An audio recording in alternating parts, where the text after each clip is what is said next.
훈련 중 실종된 여기 미군 충격적인 4명의 일이 장갑차가 일어났습니다. 훈련장 수역에 잠긴 채 발견됐다고 리투아니아 AFP 통신이 수쿠텔리아의 26일 훈련장에서 보도했습니다. 안타까운 일이 일어났습니다.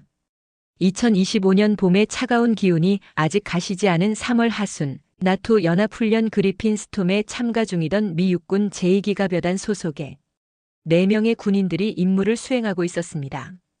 그중 한 명이었던 제임스 하워드 하사는 전년도까지 강원도 평창 인근 주한미군 부대에서 18개월간 근무했던 사람이었죠. 그날은 2025년 3월 AFP 통신이 충격적인 소식을 전했습니다. 미 육군 유럽 아프리카 공보실의 성명에 따르면 훈련 중 실종된 미군 4명이 운용하던 M88 허큘리스 장갑차가 훈련 지역의 수역에 잠긴 채 발견되었다는 소식이었어요. 수색 구조팀이 최선을 다하고 있으나 생존 가능성은 희박한 상황입니다. 미군 대변인이 무거운 목소리로 말했습니다. 이 사고는 리투아니아 국내외에 큰 충격을 주었고 나토 연합훈련은 즉시 중단되었어요. 수색 구조 작업이 진행되는 동안 전 세계의 이목이 그곳에 집중되었습니다. 사고 발생 48시간 후 최악의 소식이 확인되었습니다. 안타깝게도 4명의 미군 장병이 모두 순직한 것이었습니다. 그중 제임스 하워드 하사의 유품에서 발견된 것은 전 세계를 울리는 특별한 이야기의 시작이 되었어요. 미 육군에서는 사고 현장에서 수습된 장병들의 개인 소지품을 임시 보관 중이었는데 긴급 구호팀이 장비를 점검하는 과정에서 제임스 하사의 방수 가방 안에서 뜻밖의 물건이 발견되었습니다. 가죽으로 특별히 제작된 한글 일기장이었죠.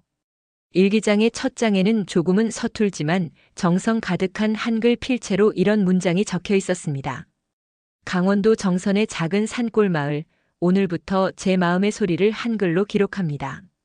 비록 서툴지만 이 글자들이 제 영혼의 새로운 언어가 되었습니다. 제임스 하사의 일기장이 세상에 알려진 결정적 계기는 한 특별한 인물 덕분이었습니다. 바로 미 육군 심리상담관이자 예비역 중령인 마이클 김 박사였어요. 한국계 미국인 이세인 그는 순직한 군인들의 유품을 정리하며 가족들에게 심리적 지원을 제공하는 임무를 맡고 있었습니다. 처음 그 일기장을 봤을 때 저는 숨이 멎는 것 같았어요. 저 역시 양쪽 문화 사이에서 평생 정체성을 고민해온 사람으로서 제임스 하사가 한국 문화를 이해하고 받아들이는 과정이 마치 제 이야기 같았거든요.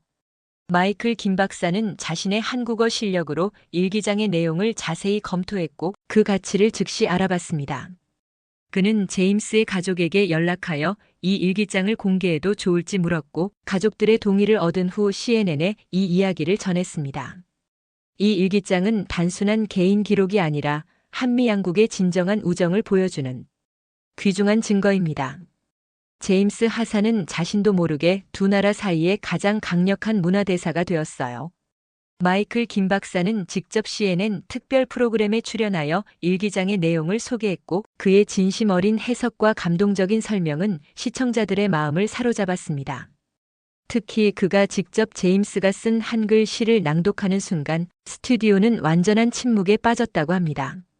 일기장에는 제임스 하사가 주말마다 찾았던 산자락 아래 산골백 숲집과 그곳을 운영하던 김순자 할머니와의 따뜻한 교류가 생생하게 기록되어 있었죠. 김순자 할머니는 6.25 당시 미군 의무병에게 구조되어 생명을 건진 한국인 소녀였고 평생 그 은혜를 잊지 않고 미군 장병들에게 따뜻한 차와 정을 나누던 분이었습니다. 더욱 놀라운 것은 노트의 마지막 부분이었습니다. 제임스 하사는 리투아니아로 파견되기 직전 이런 글을 남겼어요. 내일이면 한국을 떠난다. 이곳에 온 지 18개월, 처음에는 그저 임무라고 생각했던 이 시간이 내 인생의 전환점이 될 줄은 몰랐다. 김순자 할머니께서는 오늘 작별 인사를 하며 내게 60년 넘게 간직해온 낡은 시집 한 권을 선물해 주셨다. 그 안에는 6.25 전쟁 당시 할머니를 구해준 미군 의무병에게 쓴 감사시가 있었다. 이 인연이 이제 너를 통해 다시 이어진다는 말씀과 함께 할머니는 내 손을 꼭 잡으시며 눈물을 흘리셨다. 내가 떠나는 것이 섭섭하다고 하시면서도 내가 한국에서 배운 것들을 잊지 않는다면 우리는 항상 함께 있는 거야라고 말씀하셨다. 이 유품이 CNN과 뉴욕타임스를 통해 보도되자 워싱턴 정가에도 큰 파문이 일었습니다. 특히 주목할 만한 상황은 상원 국방위원회에서 열린 주한미군 정책 청문회였습니다. 그동안 비용 절감을 이유로 주한미군 철수 정책을 강력히 주장해온 3명이 주요 상원 의원들이 공개적으로 입장을 바꾸는 놀라운 장면이 연출됐어요. 과연 일기장에는 무슨 사연이 있었길래 이런 일이 일어난 걸까요? 지금 바로 공개합니다. 청문회 도중 제임스 하사의 일기장 내용이 증거 자료로 제출되었고 마이클 김 박사가 증인으로 출석해 그 내용을 낭독했습니다. 김 박사가 한국은 이제 내 영혼의 일부가 되었다라는 제임스의 마지막 글을 읽자 회의장은 깊은 침묵에 빠졌습니다. 주한미군 감축을 가장 강력히 주장해왔던 로버트 스미스 상원 의원은 갑자기 발언권을 요청했습니다. 오늘 이 자리에서 저는 제 입장을 바꾸려 합니다. 제임스 하워드 하사의 이야기는 우리에게 한미동맹의 진정한 의미를 다시 생각하게 합니다. 이는 단순한 군사적, 경제적 계산을 넘어선 인간 대 인간의 깊은 유대에 기반한 것임을 깨달았습니다. 우리는 숫자로만 정책을 결정해서는 안 됩니다. 마이클 김 박사는 집으로 돌아와 일기장 내용을 다시 꼼꼼히 보기 시작했습니다. 일기장은 또 다른 놀라운 이야기를 들려주었습니다. 제임스 하사가 김순자 할머니를 처음 만난 것은 운명 같은 우연이었어요. 10월 오늘은 휴가일이다. 그래서 강원도의 가을 단풍을 사진에 담으려고 쉬고 싶었지만 길을 나섰다. 혼자 정선의 산길을 탐험하다가 갑자기 비가 쏟아지기 시작했다. 피할 곳을 찾아 헤매던 중 작은 솔숲 너머로 불빛이 보였다. 멀리서 풍겨오는 구수한 냄새를 따라가니 오래된 한옥 식당이 나타났다. 산골 백숙집이라는 간판이 있었다. 그곳에서 만난 한국 할머니는 비에 젖은 나를 보자마자 몸을 녹이라며 따뜻한 방으로 안내하셨다. 영어를 거의 못하시는데도 그분의 손짓과 따뜻한 국물은 어떤 언어보다 더 많은 것을 말해주었다.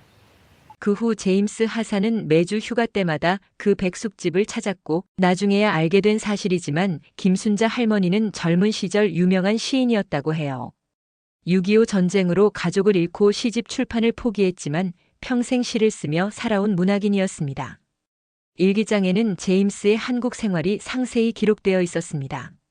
그는 평일에는 성실한 군인으로 임무를 수행하면서도 부대 내에서 한국어 동아리를 만들어 동료 미군들에게 한글을 가르치기도 했어요. 초반에는 단순히 현지 생활의 편의를 위해 한국어를 배우기 시작했지만 김순자 할머니를 만난 후 그의 관심사는 크게 변화했습니다. 11월 오늘 김할머니께서 윤동주라는 시인의 별해는 밤을 읽어주셨다. 우리의 대화는 주로 번역기를 통해 이루어졌는데 번역을 들으며 깊은 감동을 받았다. 그 시인이 일제강점기에 독립운동을 하다 젊은 나이에 감옥에서 목숨을 잃었다는 이야기가 나를 울렸다. 나도 모르게 한글로 시를 써보고 싶다는 충동이 일었다. 제임스는 주중에는 DMZ 근처 초등학교에서 영어 자원봉사를 하기도 했어요. 아이들에게 영어를 가르치는 동안 그는 오히려 순수한 아이들의 마음에서 더 많은 것을 배웠다고 합니다. 한국의 교육열과 아이들의 순수한 열정이 그를 감동시켰죠. 오늘 학교에서 한 아이가 내게 그린 그림을 선물했다. 제임스 선생님은 우리의 친구라고 적힌 그림이었다. 문득 이런 생각이 들었다. 나는 총을 들고 이 나라를 지키는 군인이지만 진정한 평화는 이런 작은 교류에서 시작되는 것이 아닐까? 제임스는 할머니에게 한글과 한국 문학을 배우면서 특히 윤동주의 시에 깊이 매료되었습니다. 그가 배우는 과정은 단순한 언어 습득이 아닌 영혼의 교감이었어요. 할머니께서 오늘 김소월의 진달래꽃을 가르쳐 주셨다. 이별의 아픔을 이토록 아름답게 표현할 수 있다니. 내가 한국에 와서 가장 놀라운 발견은 이 나라의 역사적 아픔과 그것을 승화시키는 문학의 힘이다. 특히 바람에 지는 꽃처럼 울음 없이 죽겠노라는 구절은 군인으로서 내 삶의 철학과도 닮아 있다. 제임스는 할머니의 지도 아래 직접 한글로 시를 쓰기 시작했습니다. 처음에는 서툴렀지만 점차 한국어의 운율과 감성을 이해하게 되었고 마침내 이국 땅의 봄이라는 제목의 첫 시를 완성했어요. 그 시는 한국의 아름다운 자연과 사람들에 대한 그의 감사함을 담고 있었습니다. 휴가 때는 할머니와 함께 강원도의 명소들을 탐방하기도 했습니다. 정선 5일장, 오대산 월정사, 강릉 경포대까지 그는 카메라에 한국의 풍경을 담으며 이 나라의 역사와 문화에 점점 더 깊이 매료되었죠. 오늘 할머니와 함께 차를 타고 강릉 경포대에 다녀왔다. 바다를 보며 할머니께서 정철의 관동별곡을 읽어주셨다. 조선시대 선비들이 이곳에서 시를 읊었다는 이야기를 들으니 수백 년의 시간을 넘어 같은 장소에서 같은 감동을 느끼는 기분이었다. 문득 내가 미국에서 태어났지만 영혼의 일부는 항상 이 한국의 산하를 그리워할 것 같다는 생각이 들었다. 제임스는 할머니에게 영어를 가르치는 대신 한글과 한국 문화를 배우며 두 사람은 언어가 달랐지만 음식과 시, 그리고 서로의 나라에 대한 이야기를 나누며 특별한 유대감을 형성했어요. 할머니는 자신이 쓴 시를 제임스에게 천천히 읽어주셨고, 제임스는 그 운율과 감성에 깊이 매료되었습니다. 그런데 제임스 하사의 유품에서 발견된 것은 일기장만이 아니었습니다. 그의 방수 가방 속에는 강원도 정선 작은 도서관의 대출 카드와 회원증도 있었어요. 그가 복무 기간 동안 무려 37권의 한국 관련 책을 빌려 읽었다는 기록이 남아 있었죠. 또한 그가 직접 쓴 한글 메모에는 한국의 역사와 문화에 대한 깊은 통찰이 담겨 있었습니다. 한국은 5,000년 역사 속에서 수많은 외침을 이겨내며 독자적인 문화와 정신을 지켜온 놀라운 나라다. 나는 이곳에서 진정한 평화의 의미를 배웠다. 주한미군의 존재는 단순한 군사적 주둔이 아니라 두 나라 사이의 깊은 유대와 상호 존중의 상징이어야 한다. CNN이 제임스 하사의 일기와 메모 내용을 단독 보도하면서 이 이야기는 미국 사회에 큰 반향을 일으켰어요. 특히 주목할 점은 이 보도가 나온 시기가 미국 내에서 주한미군 감축 논의가 활발하게 진행되던 때였다는 것입니다. 일기장의 마지막 페이지에는 이런 구절이 있었습니다. 오늘 부대에서 주한미군이 곧 감축될 수도 있다는 소문을 들었다. 내가 만약 미국의 정치인들에게 한 가지 말할 수 있다면 이곳에 직접 와서 내가 만난 한국인들을 만나보라고 권하고 싶다. 그들은 물질적 동맹이 아닌 마음의 동맹이 얼마나 소중한지 알게 될 것이다. 특히 제임스의 일기에서 가장 많은 사람들의 마음을 울린 것은 윤동주의 시, 서시에 대한 그의 깊은 감상이었습니다. 오늘 할머니께서 윤동주라는 시인의 서시를 가르쳐 주셨다. 하늘을 우러러 한 점 부끄럼 없이 살기를 잎새에 이는 바람에도 나는 괴로워했다. 이 시구를 처음 들었을 때 가슴 깊은 곳에서 무언가가 울렸다. 할머니께서는 윤동주가 일제강점기의 저항 시인으로 살다가 일본 후쿠오카 형무소에서 28세의 젊은 나이에 생을 마감했다고 하셨다. 그의 삶을 듣고 나니 내가 지금까지 알던 한국의 모습은 너무나 표면적이었다는 생각이 들었다. 화려한 서울의 밤거리, K-팝, 발전된 기술, 그런 현대 한국의 뒤에는 이토록 가슴 아픈 역사가 있었다는 것을 이제야 알게 되었다. 할머니는 내게 한국인의 한이라는 개념을 설명해 주셨다. 오랜 역사 속에서 수많은 외침과 고통을 겪으면서도 결코 무너지지 않고 그것을 예술과 문화로 승화시켜온 한국인의 정신, 그것은 나에게 완전히 새로운 관점을 열어주었다. 제임스는 윤동주의 시를 외우기 시작했고 한국어 원문 그대로 읽을 수 있을 때까지 수십 번 반복해서 연습했다고 합니다. 그가 군복 안주머니에 늘 품고 다녔던 종이에는 그의 서툰 한글 필체로 서시가 적혀 있었습니다. 오늘 할머니께 내가 외운 서시를 들려드렸다. 내 발음이 어색했을 텐데도 할머니의 눈에서는 눈물이 흘러내렸다. 할머니는 내게 이런 말씀을 하셨다. 우리 윤동주 시인은 평생 한 번도 자유로운 조국을 보지 못하고 떠났단다. 하지만 그의 시가 이렇게 다른 나라 청년의 입을 통해 다시 살아나다니. 그 순간 나는 깨달았다. 시란 단순한 언어의 조합이 아니라 인간의 영혼이 국경과 시간을 초월해 만나는 통로라는 것을. 윤동주의 별에는 밤에 나오는 별들처럼 우리는 모두 같은 하늘 아래 같은 별을 바라보는 존재들이다. 제임스는 윤동주의 시를 통해 한국인의 고된 역사와 그들이 간직한 한을 이해하게 되었고, 그것은 그가 미군으로서 한국에 주둔하는 의미를 근본적으로 바꿔놓았습니다. 오늘은 3.1절이라고 한다. 할머니와 함께 정선의 작은 기념식에 참석했다.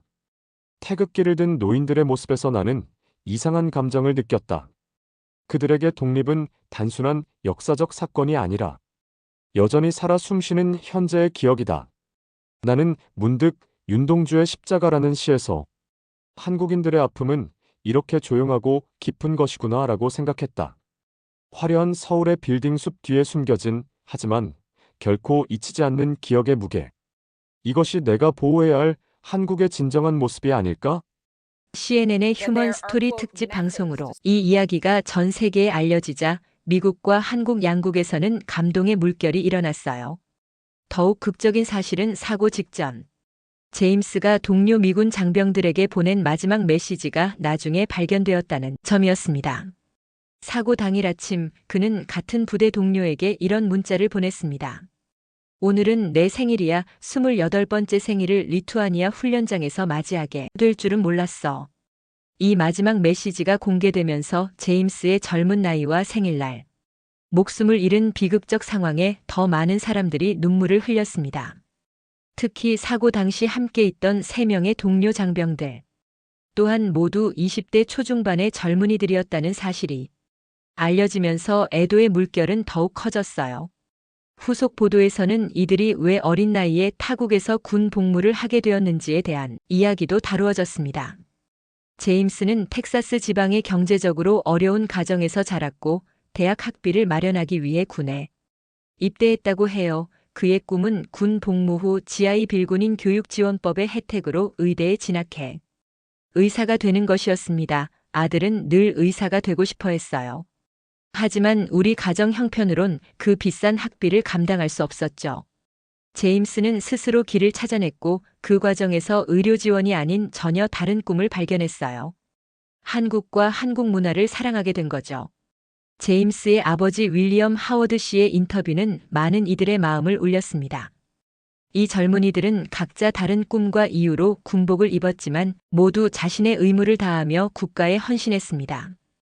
그들이 한국에서 보낸 시간은 단순한 임무 수행이 아니라 두 나라 사이의 진정한 우정과 이해를 쌓는 과정이었습니다. CNN 앵커의 마무리 멘트는 많은 시청자들의 눈시울을 붉게 만들었습니다.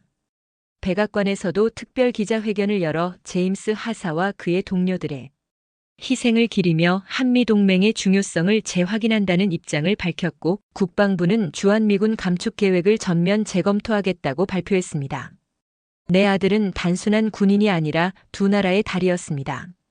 한국을 사랑했던 그의 마음이 이제 수많은 미국인의 가슴에 심어졌습니다. 아들이 꿈꾸던 의사의 길은 가지 못했지만 그는 더 큰 의미에서 마음의 치유자가 되었습니다. 제임스의 어머니 사라 하워드 씨의 말에 모두가 고개를 끄덕였습니다. 뉴욕타임스는 사설을 통해 이렇게 썼습니다. 한 젊은 미군 병사의 이야기가 우리 모두에게 가르쳐준 것은 진정한 동맹이란 무기와 돈이 아닌 서로를 이해하려는 마음에서 시작된다는 사실이다. 제임스 하워드 하사가 한국에서 배운 한이라는 개념은 역설적으로 두 나라 사이의 정을 더 깊게 만들었다. 그와 함께 순직한 젊은 병사들이 각자의 꿈과 가족을 위해 선택한 군 복무의 길은 결국 우리 모두의 더 나은 미래를 위한 희생이었음을 잊지 말아야 한다. 그리고 지금 강원도 정선의 작은 백숙집에서는 84세의 김순자 할머니가 떨리는 손으로 시를 쓰고 있어요. 매주 제임스가 앉던 자리에 그의 사진을 놓고 먼 리투아니아에서 영원히 돌아오지 못하게 된 제자를 위한 마지막 시를 짓고 있다고 합니다. 그 시의 첫 구절은 고운의 그 꽃에서 영감을 받은 듯 했습니다. 그대 떠난 자리 이제는 말로만 남아 바람 불어도 울지 않고 눈이 와도 덮이지 않네. 꿈을 위해 떠나온 그대 이국 땅의 푸른 군복 속에 내 마음도 함께 담겼네. 사랑하는 제임스에게 평안히 잘 가시오. 나의 친구야. 오늘도 이곳에는 당신이 처음 왔을 때의 비가 내립니다. 제임스 하사가 남긴 일기장과 김순자 할머니의 시는 우리에게 묻습니다. 진정한 동맹이란 무엇인가? 국가 간의 관계는 조약과 계약만으로 이루어지는 것이 아니라 이렇게 가슴과 가슴이 만나 피워낸 인연의 꽃으로 완성되는 것이 아닐까요? 제임스가 한글로 써내려간 마음은 이제 두 나라의 역사가 되었습니다. 오늘의 사연이 마음에 드신다면 구독과 좋아요, 공감의 댓글도 부탁드립니다. 오늘도 사랑합니다.